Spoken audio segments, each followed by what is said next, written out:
से जैसे बना तैसे, और इस लोभ के उदय से सब बैठे हैं अभी यहाँ पर। लोभ का उदय, अधिकांश लोगों के लोभ का उदय चल रहा। बिना कषाय के उदय के तो कुछ भी नहीं होता, ये लोभ है। अगर इससे दूसरे प्रकार का लोभ जागृत हो जावे, सांसारिक, तो अब भी यहाँ से धीरे से मोबाइल पे खबर आ जावे तो अब भी उठ करके और चले जाएंगे दुकान पर। दूसरा लोभ जागृत हो गया।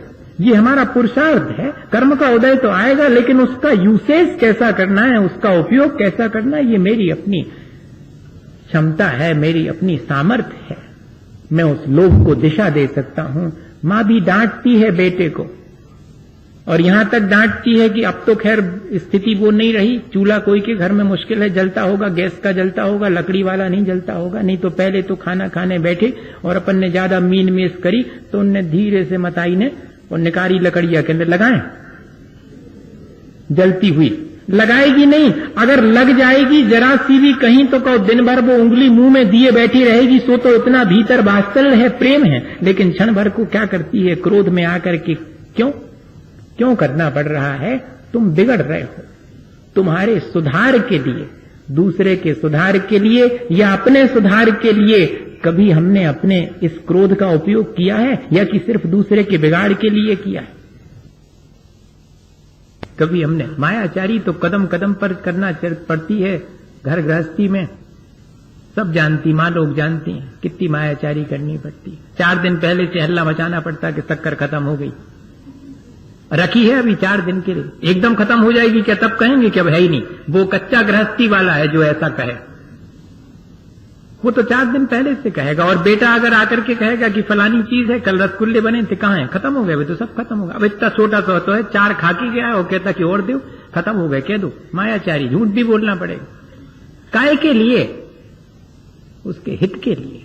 भैया, कषायों को हम रोज अपने जीवन में उपयोग में लाते हैं। 4 कषाय हमारे अंदर हैं, लेकिन उनके द्वारा हमें अपना संसार बढ़ाना है कि संसार घटाने के लिए उनका उपयोग करना है, ये हमारे हाथ में। मैं इसलिए कह रहा हूं कि मेरे अपने भाव जो कर्म के उदय में बनते हैं, उन पर भी मेरा वश है। मैं उनको दिशा दे सकता हूं। मैं ऐसा अभ्यास और ऐसी आदत डाल सकता हूं कि मेरे क्रोध का उदय आवे ही ना, और आवे तो थोड़ा सा होकर के निकल जावे। जैसे कि बच्चों के अंदर भी तो कषाय आती है, लेकिन उनकी कितनी क्षणिक होती है।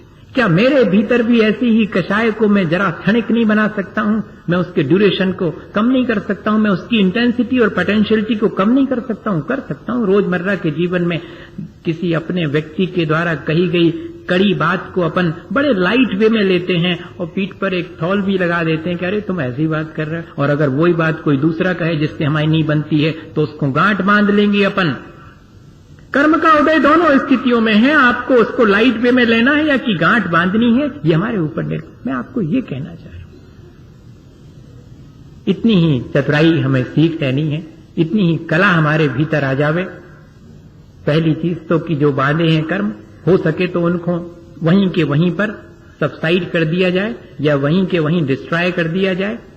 और अगर हम नहीं कर पाते हैं और वे अपना फल देने लगते हैं और दे ही रहे हैं, हम उनका फल भोग रहे हैं, तो उस फल को भोगते समय मैं कैसी सावधानी रखूं, मैं क्या उपाय करूं जिससे कि वे मेरा ज्यादा बिगाड़ न कर पाएं। अपना फल तो देंगे वे और देवें, कोई हर्जा नहीं है, लेकिन मेरा बिगाड़ न करें। और वे मेरा बिगाड़ उतना नहीं करते जितना कि मैं अपने हाथ से हर्ष विषाद करके अपना बिगाड़ करता हूं। तो सारी जिम्मेदारी मैं अपने ऊपर ले लूं कि अब मैं कर्म के उदय में हर्ष विषाद नहीं करूंगा। मैं जितना हो सकेगा संतोष और समता पूर्वक अपना जीवन जीऊंगा। अगर ऐसा पुरुषार्थ जागृत कर ले तो कोई वजह नहीं है कि हम सब अपने कर्म के उदय को भी आसानी से भोग कर आगे की कर्म बंध की प्रक्रिया को नष्ट कर सकते हैं।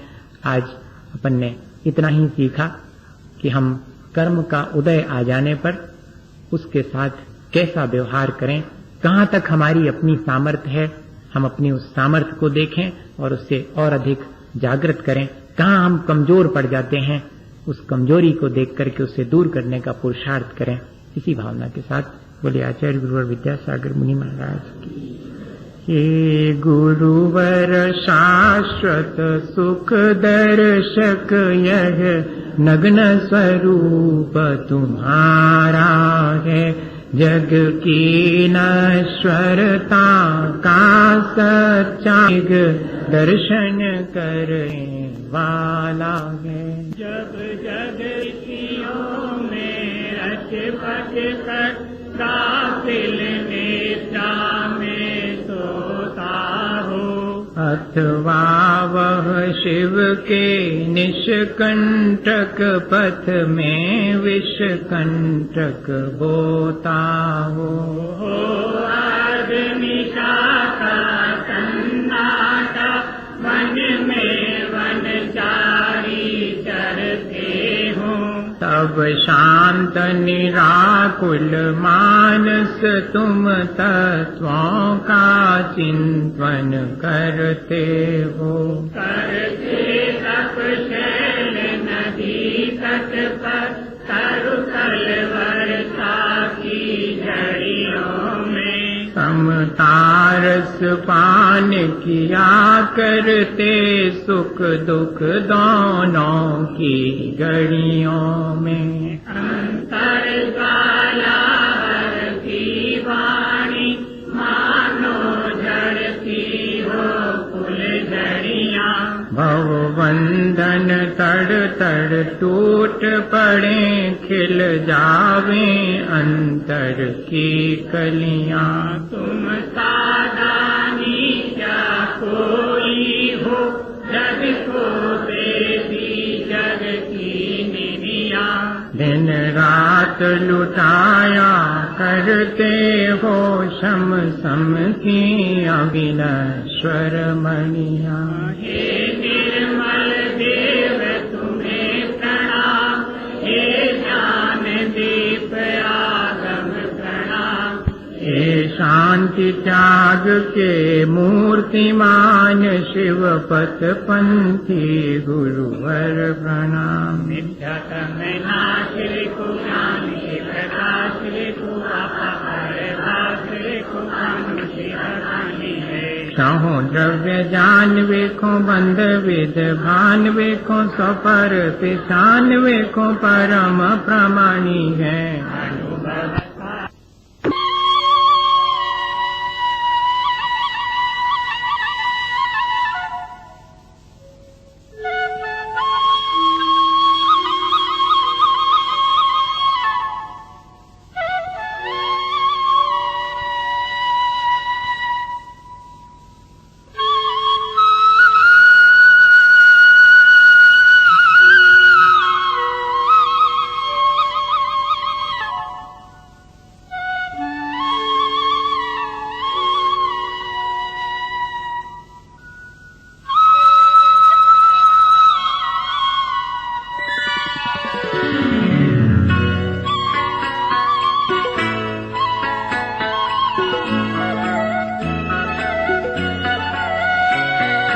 जब ही नाम हृदय भरा भया पाप का नाश, जब ही नाम हृदय भरा भया पाप का नाश, मानो जिंदगी आज की करो पुरानी घाट कबीरा, करो पुरानी